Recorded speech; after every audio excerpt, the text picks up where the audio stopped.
প্রিয় দর্শকরা দেখতে পাচ্ছেন এই যে মৈনট ঘাট, অনেক মানুষ বেড়াইতে আসছে, মেলার মতো জমছে। আর আমি এখানকার একটা উঁচু টিলার মতো তৈরি করছে মাটি ফেলে, সেইখানে উঠছি। দেখেন এই নিচে মানুষগুলো কত নিচে, ছোটোখাটো একটা টিলা।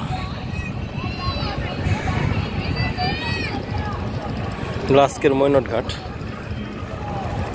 ওখানে তো ওই জায়গাটা তো যে পূর্ব পাশটা যেখান থেকে গত ভিডিওটা করলাম পার্ট 1-এর, এটা পার্ট 2-র। এখান থেকে একদম ওখানে সামনে মৈনট ঘাটে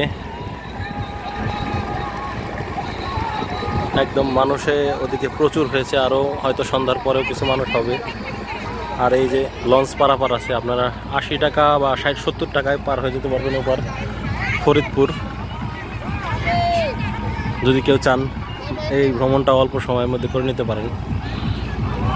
যে একবার এখানে এসে ঘুরলেন সকালবেলা, তারপর ট্রলারে উঠলেন, ওপারটা গেলেন, নদীটাও ঘোরাঘুরি হলো, ওপার যেয়ে কিছুক্ষণ থাকলেন, আবার একটা ট্রলারে করে চলে আসলেন। এভাবে একটা দিন কিন্তু এখানে স্পেন্ড করতে পারেন, তেমন খরচ হবে না। ঢাকা থেকে ভাড়া কত? ঢাকা থেকে ভাড়া 110 টাকা খুব সম্ভবত। একদম গুলিস্তান থেকে উঠতে পারবেন। খাবার হোটেল আছে এই যে একটা, সামনের ওদিকে লাইন দিয়ে সব খাবার হোটেল, ফুচকা চটপটি সব পাওয়া যায়, শরবত এভরিথিং। দামও মোটামুটি সাশ্রয়ী। খাবার দোকান আছে, আর এমনি বসে চাটা কফি টফি খাওয়ার দোকান আছে।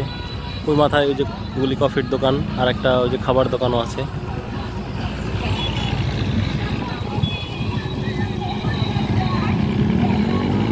একটু পরে আমরা ওখানে নামবো এবং নেমে চটপটির দোকান থেকে শুরু করে খাবার দোকান এবং বিভিন্ন ঘুড়ি পাওয়া যায়, এরকম দোকান আছে, শোপিস পাওয়া যায়, সেগুলি একটু ঘুরে ঘুরে দেখাবো। তো দৃশ্য কিন্তু অসাধারণ একটা দৃশ্য বা ভিউ পাচ্ছি আমি এখানে। ট্রলারগুলি ওই মাথায় একটা ঘাট আছে, সেখানে গিয়ে ভিড়ায়।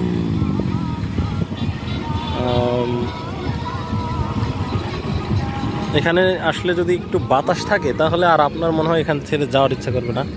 আবার অনেকে আসতে সেই স্পিড বোট দিয়ে ঘুরে, স্পিড বোট ভাড়া নিয়ে এখান থেকে একটু পদ্মার মাঝে থেকে ঘুরে আসে, চরের দিকে যায়।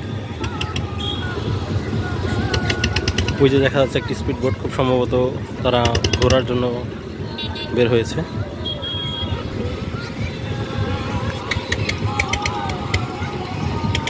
তো এখন আমি একটু নামবো, নেমে ওখানকার যে মেলাগুলি হয় সেখানের দিকে যাব এবং ঘুরে ঘুরে একটু মেলাগুলি দেখানোর চেষ্টা করব। তো আমার মতো আরও মানুষ উঠছে এই যে।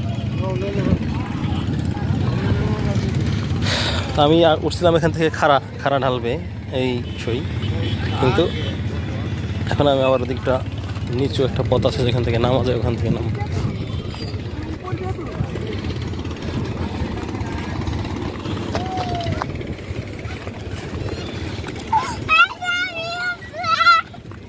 ছোট ছোট বাচ্চারা খুব আনন্দে দৌড়াদৌড়ি করতেছে, উঠতেছে নামতেছে।